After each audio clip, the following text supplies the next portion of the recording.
নমস্কার, আমি মনির সংসারে আরেকটি নতুন ব্লগে তোমাদের অনেক অনেক স্বাগত। আশা করি তোমরা সবাই ভালো আছো।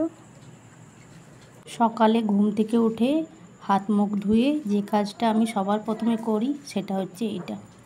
সকালে উঠে প্রথমে এই যে মুখ হাতে জল নিয়ে প্রথমে মেন দরজায় জল দিয়ে দিই। এই নোংরা টোংরা যা কিছু থাকে, কোনো কাগজপত্র সমস্ত কিছু চলে যায়, পরিষ্কার হয়ে যায়। আর তারপরে এবার মুখ ধোবো গিয়ে। এখন ব্রাশ নিয়ে চলে এসেছি, আর এইখানটায় একটু পায়চালি করতে করতে মুখটা ধুয়ে নেব। আর ওইদিকে পাম্পটা চালিয়ে এলাম, তোমরা হয়তো আওয়াজটাও হালকা শুনতে পাবে। আর ছেলে মেয়ে এখনও ঘুম থেকে ওঠেনি, ওরা এখনও ঘুমোচ্ছে। আর এদিকে দেখছি আমার গাছে কতগুলো ফুল ফুটেছে আজ। জবা ফুলগুলো তেমন খুব একটা ফুটছে না এখন, তো ওটাই দেখছি যে কয়েকটা ফুল ফুটেছে।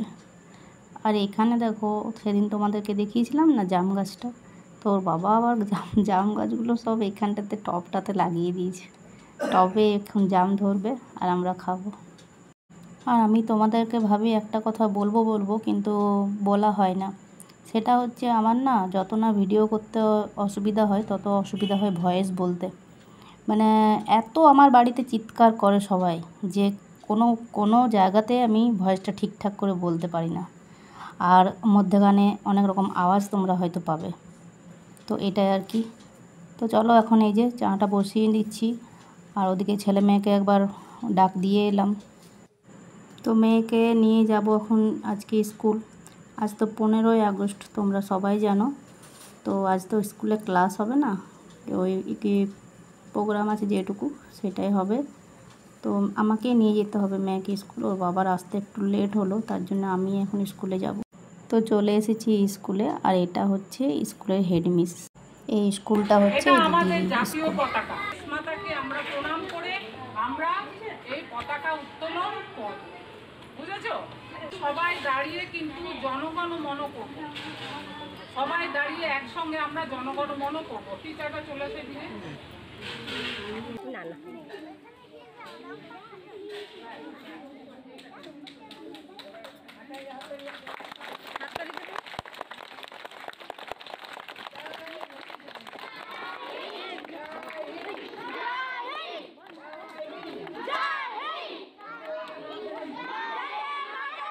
হয়ে গেছে পতাকা উত্তোলন করা। এখন আমি বাড়ি যাব, ওদিকে ছেলেটাও যাবে স্কুল, তাই এখন আমাকে বাড়ি যেতে হবে। আর বাড়ি চলে এসে কাজ শুরু করে দিয়েছি। ঘরগুলো ঝাঁট দেওয়া হয়ে গেছে, আর এসে দেখি ছেলেও চলে গেছে, ওর টাইম হয়ে গেছে, ও বন্ধুদের সাথে ও চলে গেছে স্কুল। আসলে আমি তো যেতাম না, ওর বাবাই যেত, যেহেতু লেট হয়ে গেলো তাই আমাকে যেতে হলো। আর গেলাম তো দেখলাম, তো এই জন্য একটু দেরি হয়ে গেলো আসতে। তো ছেলেও চলে গেছে স্কুল, আর ওর বাবা ঘুমোচ্ছে। আগে যদি জানতাম যে আমাকে যেতে হবে, তাহলে কাজগুলো কিছুটা করে নিতাম আগেই। এখন কিছু প্রোগ্রাম হবে, মানে বাচ্চাদের কিছু ডান্স করবে, যারা ডান্স শেখে তারা একটু নাচ করবে, কবিতা আবৃত্তি এসব হবে। তো ওগুলো হয়তো দেখতাম, কিন্তু যেহেতু কাজগুলো সব পড়ে আছে তাই চলে এলাম তাড়াতাড়ি করে। আর দেখি বাইরে কি একটা এসেছে যেন।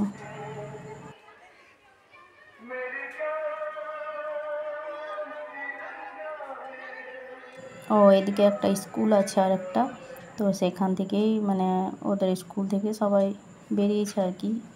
ছোটো ছোটো বাচ্চারা, তাদের গার্জেন সবাই মিলে একটু এসেছে এখানটাতে, তো ওটাই আর কি। আর চলো এখন ঘরটা মুছে নিই, বাকি সব কাজ তো হয়ে গেছে। এখন ঘরটা মুছে বাইরেটা ঝাঁট দিয়ে তারপর স্নান করতে যাব। ওর বাবাকে উঠালাম, বললাম টাইম হয়ে গেছে মেয়েকে নিয়ে আসতে।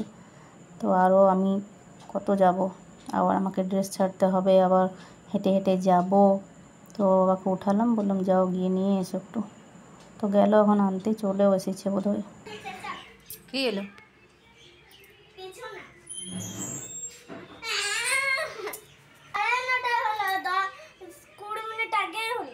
কি দিল? লাড্ডু। আর এখন দেখতে যাচ্ছে দাদাভাই কোথায়। তো ও তো জানে না যে দাদাভাই স্কুল গেছে, তাই দেখতে যাচ্ছে। ওকে বললাম একটু জল খেয়ে নে, জল তো নিয়ে যায়নি, লাড্ডু খেয়ে এসেছে, তাই বললাম একটু জল খেয়ে নে। তো চলো, ঘরটা পুরোটা মোছা কমপ্লিট হয়নি, যেহেতু ওরা এলো, ওর বাবার মেয়ে, তো তাই বললাম যে আবার মোছার সাথে সাথে না পায়ে মানে পায়ে পায়ে যদি আসে তো ভালো লাগে না, তাই বললাম ওরা এসেছে তখন একটু পরে মুছবো। রুমটা মোছা হয়ে গেছিলো, রান্নাঘরটা আর বারান্দাটা বাকি ছিল, তো ওইটা এখন মুছে কমপ্লিট করে নিই, তারপর স্নান করতে যাব।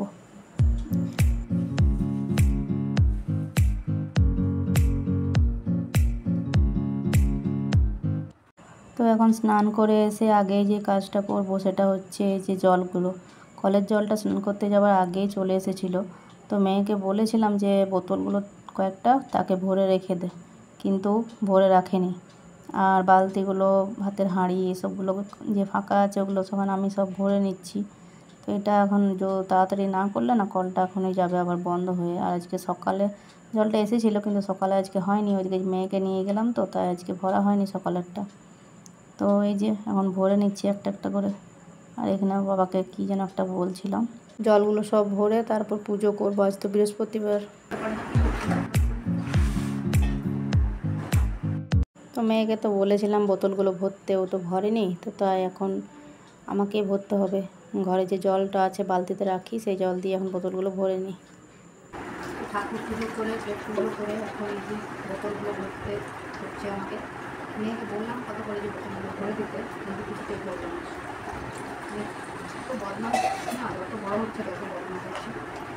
বললাম যে বোতলগুলো একটু ভরে দেয়, যদি একটু কাজে হেল্প করে তো ভালো লাগে।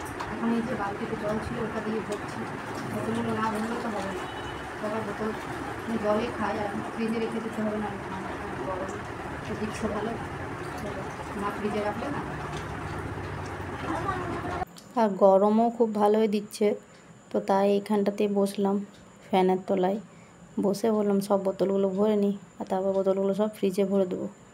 তো এখনই ছেলেও আসেনি এখন স্কুল থেকে, এখন আসবে, এসে তারপর তো আর মুড়ি খাওয়া হয়ে গেছে আমার, মুড়ি টুড়ি খেয়ে এখন ভরে নিচ্ছি। ডাল ভাতও বসিয়ে দিয়েছি, ভাত ডাল বসিয়ে বোতলগুলো ভরে নিই, তারপর সবজি টবজি সব কাটবো।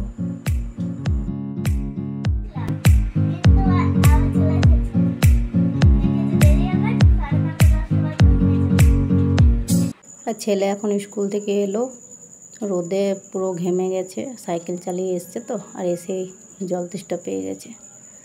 তো এখন বসে পড়েছি সবজির ভান্ডার নিয়ে, এখন দেখা যাক কি কি সবজি করা হয় আজকে।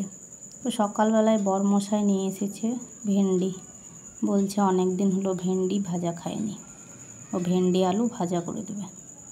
তো ওটা তো করতেই হবে, ভেন্ডি আলু ভাজা করব। আর তারপর তো আছে ওই যে শাকগুলো দেখেছিলে, তো ওইটা করার আমার ইচ্ছা নেই, কিন্তু তাও ওর বাবার জন্য করে দিতে হবে। আর তারপর করব হচ্ছে তোমার সয়াবিন আলুর তরকারি। তো আজকে এটাই হবে রান্নাবান্না। আলু না দিলেও চলতো, তো ছেলে তো খাবে না ভেন্ডি ভাজা, তো তাই ওর জন্য একটু আলু দিয়ে দিলাম। তো চলো একে একে রান্নাগুলো করি। তো রান্নাবান্না সব হয়ে গেছে, আর মেয়ে বলছে এখন খেতে দাও। তো ওর খিদে পেয়ে গেছে, কেননা ও তো মুড়ি খায় না, তোমাদেরকে তো এর আগেও বলেছি। তো সকালে একটা রুটি দিয়ে চা খেয়ে গেছিলো স্কুল, আর তারপর ওখানে একটা লাড্ডু খেয়েছিল, আর তারপর ওর বাবার কাছ থেকে টাকা নিয়ে জুস না কি কিনে নিয়ে এলো সেটা খেয়েছিল। তো এখন ওর খিদে পেয়ে গেছে, তো এখন তাই বললো ভাত খাবো, তো ওকেই তাই ভাতটা দিয়ে দিচ্ছি। আর ওর বাবা তো এখন আসেনি, তো মেয়েকে তাই দিয়ে দিচ্ছি। আর এই যে ভেন্ডি আলু ভাজা, ওর বাবার জন্য শাকটা ভেজে দিয়েছি। এই শাকটা আমার একটু ভালো লাগে না, এই শাকটা মানে কীরকম যেন সেদ্ধই হয় না। আর এই যে আহিরের ডাল করেছি, আর এই সয়াবিন আলুর তরকারি। তো মেয়েকে এখন দিয়ে দিই খেতে।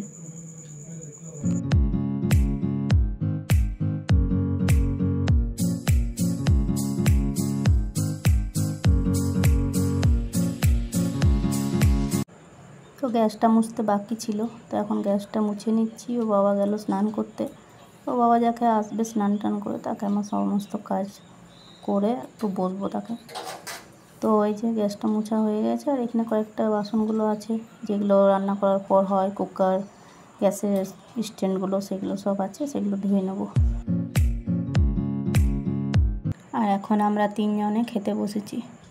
তো খেতে খেতে ওর বাবাকে বলছি, ও এই শাকটার ব্যাপারে বলছি, বলে এই শাকটা কী যে ভালো লাগে, আসলে এই শাকটা না অন্যান্য শাক যেমন মানে কড়াইয়ে দিতে কী সুন্দর শাকটা গলে যায়, কিন্তু এই শাকটা আমি অনেকবার রান্না করে দেখেছি। ওর বাবার বেশি খেতে ভালো লাগে তাই ওর জন্য করে দিই, কিন্তু শাকটা দেখেছি সেই পাতাগুলো যেমন সেই গোটা গোটায় থাকে, মানে অন্য যে সমস্ত শাক আছে তো সেই শাকগুলোর মতো ঠিকঠাক মানে হয় না। আর ওর বাবা সব কিছু মানে করতে হবে ঠিক, মানে করে দাও এটা ওটা, কিন্তু খাবে না। এখন এই যে হয়ে গেল, শাকটা কিছুটা খেলো আর এখন কিছুটা বলছে খাবে না। এমনিতে বলে শাক ফেলতে নেয়, কিন্তু কি করব, খাবে না বলছে, এখন ফেলতে হবে। আজকের ব্লগটা যদি তোমাদের ভালো লাগে তো একটা কমেন্ট করে জানিও। আজকের মতো ব্লগটা এখানেই শেষ করছি, পরের দিন আসছি একটা নতুন ব্লগ নিয়ে।